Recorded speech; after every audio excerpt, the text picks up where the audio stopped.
नमस्ते विद्यार्थी मित्रों, आज हम हिंदी में देखेंगे पाठ 4 कर्मयोगी लाल बहादुर शास्त्री। कर्मयोगी लाल बहादुर शास्त्री जो पाठ है उसके लेखक हैं शंकर दयाल शर्मा। याद रखना, वर्कशीट में एग्जाम में अगर पूछा जाए कि कर्मयोगी लाल बहादुर शास्त्री जो पाठ है उसके लेखक कौन है तो शंकर दयाल शर्मा। तो यहाँ पे भारत के नॉर्वे राष्ट्रपति श्री शंकर दयाल शर्मा का जन्म भोपाल में हुआ था। भोपाल कहाँ आया? मध्य प्रदेश में।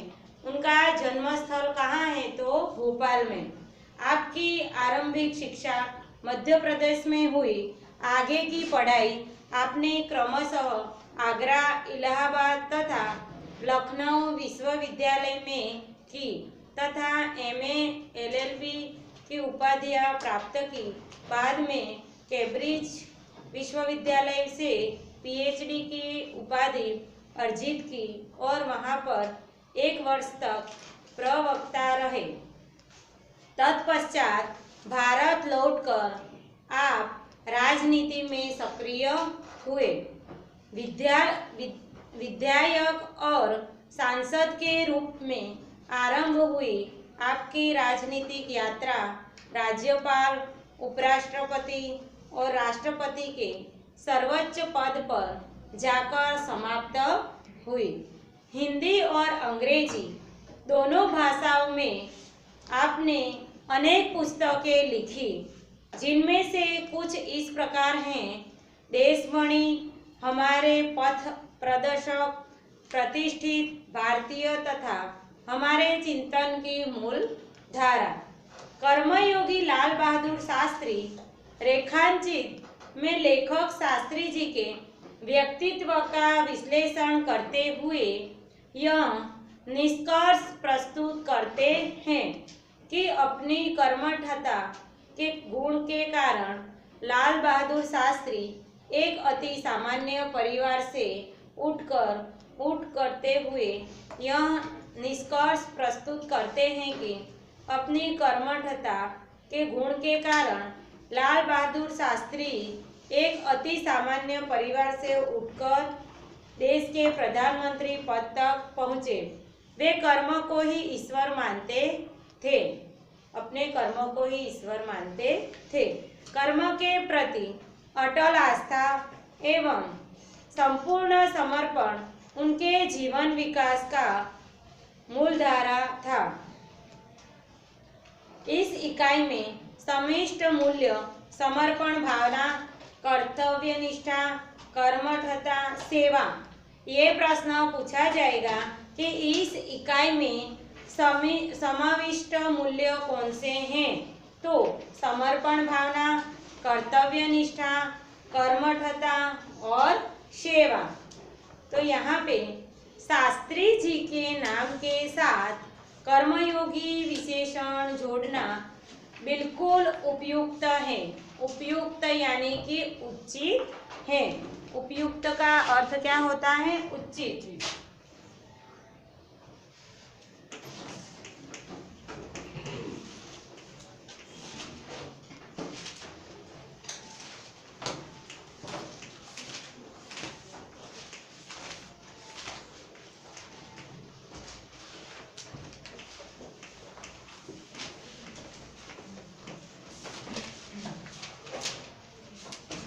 उपयुक्त का अर्थ है उचित, क्योंकि मुझे तो उनका सारा जीवन ही कर्म से भरा हुआ मालूम पड़ता है। शास्त्री जी सामान्य परिवार से ऊपर उठकर देश के प्रधानमंत्री के जिस महत्वपूर्ण पद तक पहुँचे उसका रहस्य उनके कर्मयोगी होने में ही छिपा हुआ है। रहस्य यानी कि भेद।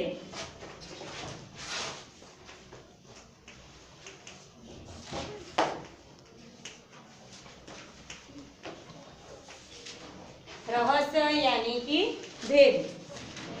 तो वे उन लोगों में भी नहीं थे जो भाग्य पर भरोसा रख के बैठे रहते हैं। अपने कुछ भी काम हो भाग्य के भरोसे बैठे रहें, नहीं मेरे भाग्य में लिखा होगा तो मैं आगे जाऊंगा, मेरे भाग्य में लिखा होगा तो मेरे को नौकरी मिलेगी।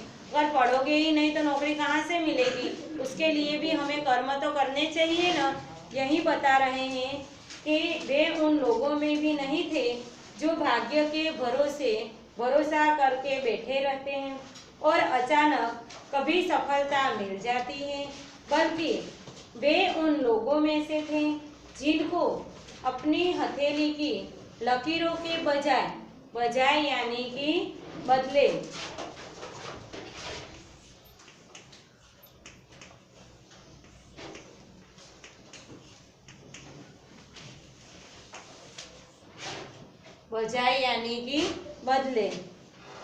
हथेली की लकीरों के बजाय अपने चिंतन और कर्म की शक्ति पर अधिक भरोसा होता है और वे क्रमशः अपने जीवन का रास्ता बनाते हुए आगे बढ़ते हैं। क्रमशः यानी कि क्रम अनुसार।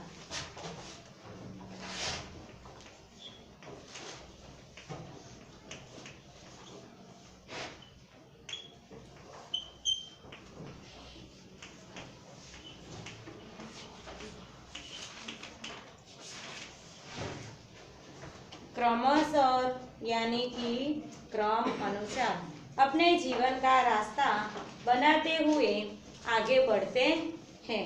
यानी कि ये शास्त्री जी अपने जीवन में हाथ की लकीरों देखकर बैठे रहे उसमें से नहीं थे। कभी कभी किसी को ऐसे लगता है, अभी ऐसा होता है कि कोई ज्योतिष अगर बता दे कि आपके हाथ के लकीरों में ये लिखा है, परदेश जाना लिखा है, वहाँ जाओगे, ये करोगे, सब बात सच नहीं होती। कर्म पर भरोसा रखना चाहिए, इस पर नहीं। शास्त्री जी के लिए कर्म ही ईश्वर था और उसके प्रति बिना किसी फल की आशा किए संपूर्ण भाव से समर्पित रहते थे। समर्पित यानी कि न्योछावर।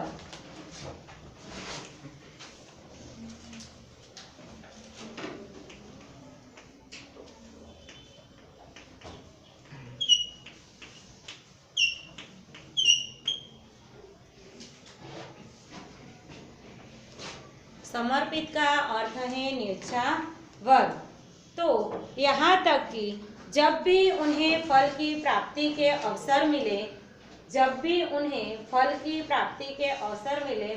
तब भी उन्होंने उस और हमेशा अपेक्षित दृष्टि ही रखी है। अपेक्षित यानी कि उदासीन।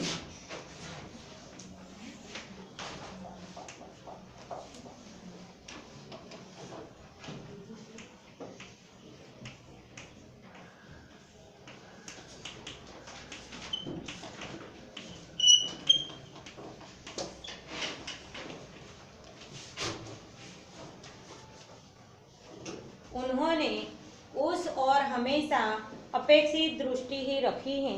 उनका जीवन दर्शन गीता के निष्काम कर्मयोगी का प्रतिरूप था। प्रतिरूप यानी कि उदाहरण।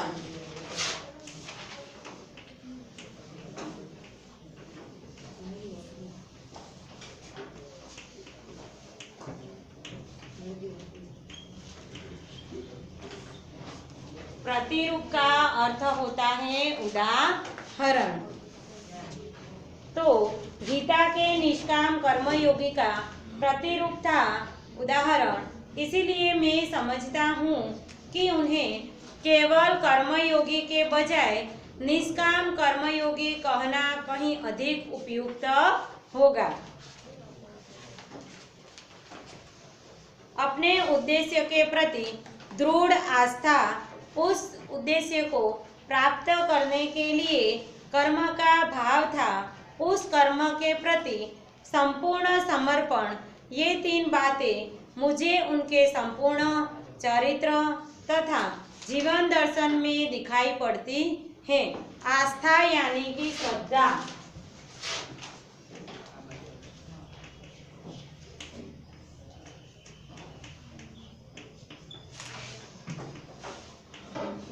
आस्था का अर्थ है श्रद्धा। तो अपने एक भाषण में उन्होंने इसी तरह के विचार व्यक्त करते हुए कहा था, यहाँ तक कि भले ही आप राजनीतिक क्षेत्र या सामाजिक क्षेत्र या किसी अन्य क्षेत्र में कार्य करते हैं, यदि आप उसमें सफल होना चाहते हैं, अपने दायित्व का पूरी तरह से निर्वहन करना चाहते हैं, तो आपके कार्य और समर्पण तथा भक्ति और कर्म में समन्वय होना चाहिए। समन्वय मतलब मेल। मैं शास्त्री जी की सफलता का रहस्य उनके इसी महत्वपूर्ण चिंतन में मानता हूँ। साथ ही यही मानता हूँ कि किसी भी व्यक्ति, समाज और देश के विकास का रहस्य इसी भक्ति और कर्म के सिद्धांत में निहित है। शास्त्री जी का संपूर्ण जीवन, शास्त्री जी थे, उनका संपूर्ण जीवन श्रम, सेवा, सादगी और समर्पण का अनुपम उदाहरण है। उनके ये गुण केवल उनके कार्यों और विचारों में भी अभिव्यक्ति नहीं पाते, बल्कि उनको देखने से ही इन सभी भावों का एहसास हो जाता है। उनके अपने व्यक्तित्व में विचारों का अनोखा समन्वय था। वे जो कुछ कहते थे वही करते थे। जो लाल बहादुर शास्त्री थे, वो जो कहते वो ही करते थे। जो कुछ भी करते थे वह एकमात्र राष्ट्र लाभ की भावना से प्रेरित होकर करते थे। मुझे लगता है कि यह उनके चरित्र की एक बहुत बड़ी विशेषता थी, जिसके कारण देशवासी उन पर इतना अधिक विश्वास करते थे और उन्हें चाहते भी थे। पंडित नेहरू की समृद्ध राजनीतिक विरासत को संभालना और उसे आगे ले जाने का काम कठिन नहीं था, लेकिन देश ने उस समय यह साफ साफ देखा कि उसे संभालने की ताकत शास्त्री जी में ही है। और शास्त्री जी ने अपने निर्मल चरित्र और दृढ़ संकल्प शक्ति द्वारा देश की इस आकांक्षाओं को पूरा किया। शास्त्री जी की एक सबसे बड़ी विशेषता यह थी कि एक सामान्य परिवार में पैदा हुए थे। सामान्य परिवार में ही परवरिश हुई और जब वे देश के प्रधानमंत्री जैसे महत्वपूर्ण पद पर पहुंचे, तब भी वह सामान्य ही बने रहे। विनम्रता, सादगी और सरलता उनके व्यक्तित्व में एक विशिष्ट प्रकार का आकर्षण पैदा करता है। इस दृष्टि से शास्त्री जी का व्यक्तित्व बापू के अधिक करीब था और कहना न होगा कि बापू से प्रभावित होकर ही सन 1921 में उन्होंने अपनी पढ़ाई छोड़ दी। शास्त्री जी पर भारतीय चिंतकों डॉक्टर भगवान दास तथा बापू का कुछ ऐसा प्रभाव रहा कि वह जीवन भर उन्हीं आदर्शों पर चलते रहे तथा औरों को उसके लिए प्रेरित करते रहे। शास्त्री जी के संबंध में मुझे बाइबल की वह उक्ति बिल्कुल सही जान पड़ती है कि विनम्र ही पृथ्वी के वारिस होंगे। विनम्र ही पृथ्वी के वारिस होंगे। शास्त्री जी ने हमारे देश के स्वतंत्र संग्राम में तब प्रवेश किया था जब वे एक स्कूल में विद्यार्थी थे और उस समय उनकी उम्र 17 वर्ष की थी। गांधी जी के आह्वान पर वे स्कूल छोड़कर बाहर आ गए थे। इसके बाद काशी विद्यापीठ में उन्होंने अपनी शिक्षा पूरी की। उनका मन हमेशा देश की आज़ादी और सामाजिक कार्यों की ओर लगा रहा। परिणाम यह हुआ कि सन 1926 में वे लोक सेवा मंडल में शामिल हो गए,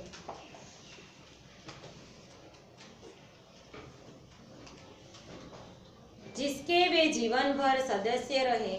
इसमें शामिल होने के बाद से शास्त्री जी ने गांधी जी के विचारों के अनुरूप अछूतोद्वार से काम में अपने आप को लगाया। यहाँ से शास्त्री जी के जीवन का एक नया अध्यायन प्रारंभ हुआ। प्रारंभ यानी कि शुरुआत।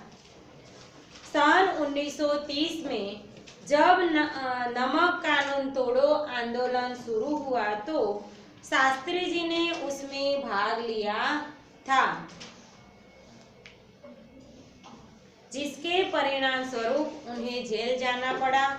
यहाँ से शास्त्री जी की जेल यात्रा की जो शुरुआत हुई है, सन 1942 के भारत छोड़ो आंदोलन तक निरंतर चलती रही। इन 12 वर्षों के दौरान वे 7 बार जेल गए। इसी से यह अंदाजा लगाया जा सकता है कि उनके अंदर देश की आज़ादी के लिए कितनी बड़ी ललक होगी। दूसरी जेल यात्रा उन्हें सन 1932 में किसान आंदोलन में भाग लेने के लिए करनी पड़ी। सन 1942 की उनकी जेल यात्रा 3 वर्ष की थी, जो सबसे लंबी जेल यात्रा थी। इस दौरान शास्त्री जी जहां एक और गांधी जी द्वारा बताए गए रचनात्मक कार्यों में लगे हुए थे, वहां दूसरी ओर पदाधिकारी के रूप में जन सेवा के कार्यों में लगे रहे। सन 1935 में वे संयुक्त प्रांतीय कांग्रेस कमेटी के सचिव बनाए गए। इस पद पर वे 1938 तक रहे। किसान के प्रति उनके मन में विशेष लगाव था, इसीलिए उनको सन 1937 में किसानों की दशा का अध्ययन करने वाली एक कमेटी का अध्यक्ष बनाया गया। पूरी लगन के साथ काम करके उन्हें अपनी रिपोर्ट प्रस्तुत की, जिसमें जमींदार उन्मूलन पर विशेष जोर दिया। इसके बाद के 6 वर्षों तक वे इलाहाबाद की नगर पालिका से किसी न किसी रूप में जुड़े रहे। मैं समझता हूँ कि इस अनुभव ने भी शास्त्री जी के व्यक्तित्व और चिंतन को नागरिकों की समस्या से निकट से परिचित कराया। उनके पास ग्रामीण जीवन का अनुभव भी था। अब इसके साथ ही इलाहाबाद नगर पालिका ने जन सेवा का अनुभव भी जोड़ दिया। लोकतंत्र की इस आधारभूत इकाई में कार्य करने के कारण वे देश की छोटी छोटी समस्याओं और उनके निराकरण की व्यवहारिक प्रक्रिया से अच्छी तरह परिचित हो गए थे। कार्य के प्रति निष्ठा और मेहनत करने का अदम्य क्षमता के कारण सन 1937 में वे संयुक्त प्रांतीय व्यवस्थापिका सभा में के लिए निर्वाचित हुए। सही मायने में यहीं से शास्त्री जी के संसदीय जीवन की शुरुआत हुई, जिसका समापन देश के प्रधानमंत्री पद तक पहुंचने में हुआ। शास्त्री जी को भारतीय राजनीति की इतनी सही और गहरी पकड़ थी कि श्रीमती इंदिरा गांधी ने उन्हें अपना राजनीतिक गुरु मानते हुए कहा था कि उन्हीं के मार्गदर्शन में मेरा राजनीतिक जीवन शुरू हुआ। देश की आज़ादी के बाद उत्तर प्रदेश तथा केंद्र सरकार में शास्त्री जी भिन्न भिन्न पदों पर रहे। उत्तर प्रदेश में उन्हें गृह मंत्री बनाया गया। बाद में पंडित नेहरू के अनुरोध पर वे केंद्र में आ गए। केंद्र में उन्होंने रेल और परिवहन, संचार, वाणिज्य, उद्योग और गृह जैसे महत्वपूर्ण मंत्रालयों में मंत्री पद संभाला। इन पदों पर रहते हुए शास्त्री जी ने अपनी जिस प्रशंसनीय दक्षता का प्रमाण दिया वह हमारे देश के लिए एक उदाहरण है। अपने मंत्रालयों के कार्य में उनका दृष्टिकोण अत्यंत व्यवहारिक तथा सभी प्रकार की औपचारिकताओं से परे होता था। अपने को कभी भी अपने पद के कारण ऊंचा नहीं मानते थे। उनकी बड़ी सीधी सी धारणा थी कि वे जनता के शासक नहीं बल्कि जनता के सेवक हैं। ऐसी भावना से कार्य करने के कारण उन्हें अपने मंत्रालय में तो लोकप्रियता मिली ही, साथ साथ ही सारे देश में भी लोकप्रियता मिली। इसी लोकप्रियता का परिणाम था कि पंडित नेहरू के निधन के बाद देश ने उन्हें प्रधानमंत्री के रूप में स्वीकार किया। देश के इस महत्वपूर्ण पद पर रहते हुए केवल 19 महीने के छोटे से समय में उन्होंने जितनी सफलताएं और लोकप्रियताएं प्राप्त की वह एक उदाहरण है। शास्त्री जी के सामने अपना उद्देश्य बिल्कुल स्पष्ट था। उसमें किसी प्रकार का धुंधलापन या भटकाव नहीं था। वे हमारे देश के अत्यंत महत्वपूर्ण पदों पर रहे और रहते हुए स्वाभाविक रूप से वे अधिकार संपन्न भी थे, लेकिन उन्हें हमेशा आत्मसंयम से काम लिया था। अधिकारों से अधिक कर्तव्य की तरजीह दी। शायद इसीलिए शास्त्री जी इतने अधिक लोकप्रिय भी हो सके। उन्हें अलीगढ़ मुस्लिम विश्वविद्यालय के दीक्षांत समारोह में 19 दिसंबर 1964 को छात्रों को संबोधित करते हुए कुछ इसी तरह के विचार व्यक्त किए थे। आपके भविष्य की मंजिल चाहे जो कुछ भी हो, आप में से प्रत्येक को यह सोचना चाहिए कि आप सबसे पहले देश के नागरिक हो। यह आपको संविधान द्वारा प्रदत्त कुछ अधिकार देता है, लेकिन इससे कुछ कर्तव्यों का भी बोझ आता है जिसे समझना चाहिए। हमारे देश प्रजातांत्रिक है जो निजी स्वतंत्रता देता है, लेकिन इस स्वतंत्रता का उपयोग एक व्यवस्थित समाज के हित में स्वेच्छा से लगाए गए प्रतिबंध को तहत होना चाहिए। अधिकार, कर्तव्य और आत्मसंयम के बारे में यह अत्यंत महत्वपूर्ण बात शास्त्री जी ने कही थी, जिसे आज याद रखने की जरूरत है। तो यहाँ पे जो कर्मयोगी लाल बहादुर शास्त्री हैं, उनके जीवन के बारे में इस पाठ में लिखा गया है और उन्होंने अपने जीवन के बारे में यहाँ पे जो घटना घटी है उसके बारे में इस इकाई में दिया गया है। तो यहाँ पे कुछ शब्दार्थ थे, जैसे कि दायित्व यानी कि जिम्मेदारी, निष्काम यानी कि बिना फल की अपेक्षा। निष्काम का अर्थ क्या होता है? बिना फल की अपेक्षा, अनासक्त। समर्पण करना यानी कि सौंपना, समर्पण करना यानी कि सौंपना, अर्पित होना। समन्वय, समन्वय का अर्थ है संयोग। निहित, निहित यानी कि भीतर रहा हुआ, अंतर्गत। निहित का अर्थ क्या होता है? भीतर रहा हुआ, अंतर्गत।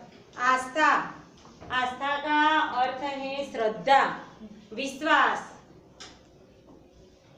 विरासत, तो उत्तराधिकारी, वारसो। विरासत यानी कि उत्तराधिकारी, वारसो। आह्वान, ललकार, चुनौती। आह्वान का अर्थ क्या होता है? ललकार, चुनौती। उन्मूलन, जड़ मूल से नष्ट करना। उन्मूलन का अर्थ है जड़ मूल से नष्ट करना। दक्षता यानी कि निपुणता। तरजीह, प्राधान्य, अग्रिमता। प्रदत्त यानी कि दिया हुआ। निर्वाचित यानी कि चुना हुआ। दीक्षांत समारोह, तो विश्वविद्यालय का प्रमाण पत्र देने का उत्सव। तो विद्यार्थी मित्रों, यहाँ पे ये पाठ पूर्ण होता है। जो अभ्यास और स्वाध्याय है वो जब हमारा नेक्स्ट लेक्चर आएगा तब मैं आपको करवाऊंगी। नमस्ते।